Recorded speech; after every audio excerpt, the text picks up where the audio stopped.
평생학교 시청자 여러분 안녕하세요. 심리학 작가 최재훈입니다. 앞으로 8강 동안 여러분께 예민한 성격에 대한 오해와 진실을 소개해드리고자 이 자리에 나오게 되었습니다. 오늘은 내가 예민한 사람인지 아닌지를 가늠할 수 있는 초예민성 검사에 대해서 이야기해보고 예민한 사람들만이 지니는 3대 특성에 대해서 설명해 드리고자 합니다. 우선 다음의 문항들을 잘 읽어보시면서 여러분께서 몇 문항에 해당되시는지 그렇다 또는 아니다로 체크해보는 시간을 갖도록 하겠습니다.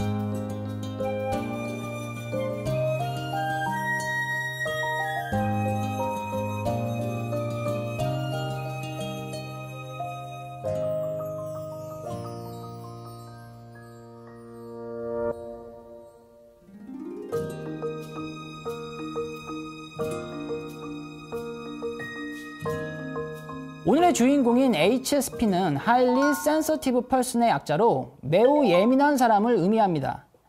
내가 HSP인지 아닌지 여부는 방금 전 소개해드렸던 초예민성 검사에서 확인 가능하신데요. 통상적으로 전체 23문항 중 13문항 이상에 해당되면 초예민성 기질이 있다고 해석할 수 있습니다. 인구 통계학적으로 16%가량이 HSP에 해당되는데요. 이 중 내향, 외향의 비율은 7대3 정도로 알려져 있습니다. 간혹 13문항 정도면 그렇게 예민한 편은 아니지 않나요? 라고 물어보시는 분들이 계신데 예민성 척도는 이분법적 개념이 아니라 연속선상의 개념에 해당됩니다. 이 말의 의미는 예민하냐, 예민하지 않느냐의 문제가 아니라 얼마나 덜 예민하고 더 예민하냐의 문제라는 것이죠. 예를 들어 13문항에 체크하셨다면 HSP들 가운데 가장 예민성이 덜한 측에 속하는 것이고 저처럼 23문항에 모두 체크하셨다면 HSP들 중에서도 가장 최상위권이라고 볼 수 있는 겁니다. 저 같은 경우에는 분류상의 편의를 위해 검사를 하시는 분들을 세 레벨로 구분하는데요. 13문항에서 16문항까지는 예민 라이트급, 17문항에서 20문항까지는 예민 미들급, 21문항 이상은 예민 헤비급으로 표현을 하니까 예민한 분들께서도 이 초예민성이란 기질에 대해서 조금 더 쉽게 이해하시더라고요. HSP는 비유하자면 성능이 매우 뛰어난 슈퍼 안테나 같다고 볼 수 있습니다. 안테나가 극도로 민감해서 세상의 모든 소리를 다 잡아낼 수 있다고 상상해 볼까요? 엄청난 기술이기 때문에 뛰어난 장점도 많겠지만 세상의 소리 중에는 듣기 싫은 거북한 소음도 굉장히 많겠죠. 그렇기 때문에 분명한 장단점이 공존한다고 볼 수 있을 겁니다. 대다수의 예민한 사람들이 평생을 각종 소음에 시달려야만 하는 자신의 성격을 저주라고 생각하기도 하지만 더 많은 정보와 더 미세한 소리를 식별할 수 있다는 것은 생각하기에 따라 엄청난 장점이 될 수도 있어요. 누군가에게는 선물로, 누군가에게는 저주로 느껴질 수도 있는 초예민성이란 성격의 이러한 양면성. 그럼 지금부터 예민한 사람들이 지니는 3대 특성에 대해서 알아보면서 이것이 과연 나에게 선물일지 저주일지 각자 판단해 보기로 할까요? 예민한 사람들이 지니는 첫 번째 특성은 바로 초감각입니다. HSP들의 신경계는 선천적으로 굉장히 민감한 채로 태어나게 됩니다. 가령 예민한 아기들은 오감을 관장하는 감각 처리 기관의 민감도가 높아서 조금만 불편해도 빽빽하고 울기 때문에 양육 난이도가 굉장히 어려운 편이죠. 하지만 그만큼 정보를 받아들이는 감각이 예리하게 트여있기 때문에 보통 영아들보다 상대적으로 더 많은 정보를 더 깊은 수준까지 습득하는 경향이 있습니다. 즉 정보 처리에 있어서 일반인들보다 더 일찍 그리고 더 많이 선행학습을 한다는 의미죠. 따라서 HSP들은 어릴 때부터 기본적으로 영민한 두뇌를 갖추고 있는 편입니다. 예민한 사람들의 이러한 초감각은 항상 편하고 쾌적한 환경을 지향하기 때문에 어떻게 해야 내가 더 안락할 수 있을지에 대한 정보들에 굉장히 민감한 편이에요. 예를 들어 예민한 아기들의 경우 자기가 어떤 상태에서 편안함을 느끼는지 세세한 부분까지도 굉장히 민감하기 때문에 엄마 아빠가 먹일 때나 재울 때나 항상 세심히 배려해야 하죠. 이러한 측면 때문에 HSP들이 상대적으로 본인의 웰빙에 관심이 많고 또 자기 관리를 상당히 잘 하는 편에 속해요.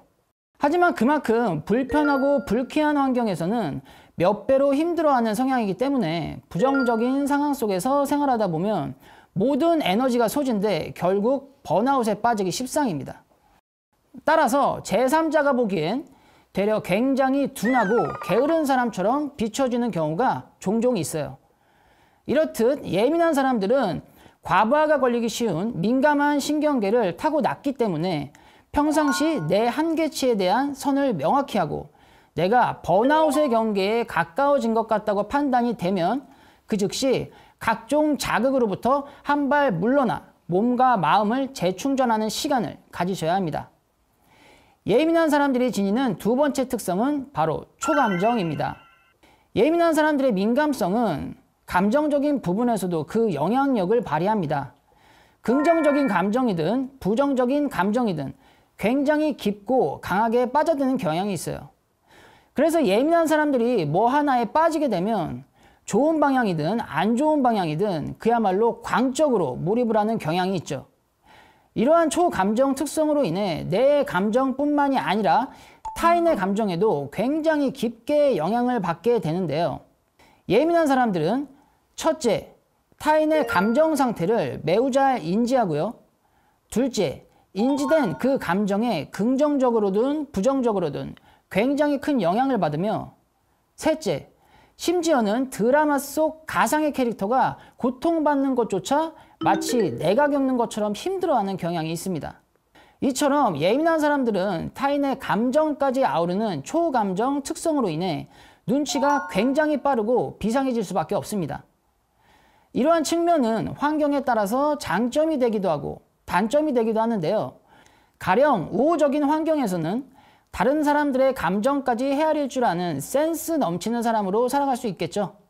반면 부정적인 환경에서는 남들 눈치만 살피다 번아웃이 온다거나 다른 사람들의 고통과 스트레스까지 내가 다 떠안게 되는 등의 최악의 결말로 치달을 수 있습니다. 따라서 예민한 사람들은 내가 속할 집단과 환경에 있어서만큼은 항상 최선의 의사결정을 해야만 합니다. 예민한 사람들이 지니는 마지막 세 번째 특성은 바로 심미안입니다. 대다수의 HSP들이 본인만의 주관과 잣대, 강한 호불호 등을 지니고 있습니다. 그리고 이건 미적 감각에 대해서도 마찬가지죠. 예민한 사람들은 오감이 관여하는 수많은 문화예술적 영역들에서 자신만의 특정한 가치를 추구하는 경향이 있는데요. 이는 나의 취미생활과 힐링, 행복과 직결되는 굉장히 중요한 내적 활동이라고 볼 수 있습니다. HSP들은 음악이나 그림, 영화, 책 등을 감상하거나 또는 스스로 창작하는 과정에서 굉장히 깊은 수준의 영감과 감동, 소름 돋는 흥분감 등을 만끽하곤 합니다. 이건 그들이 가지고 있는 초감각과 초감정의 영향 때문이라고 볼 수 있는데요.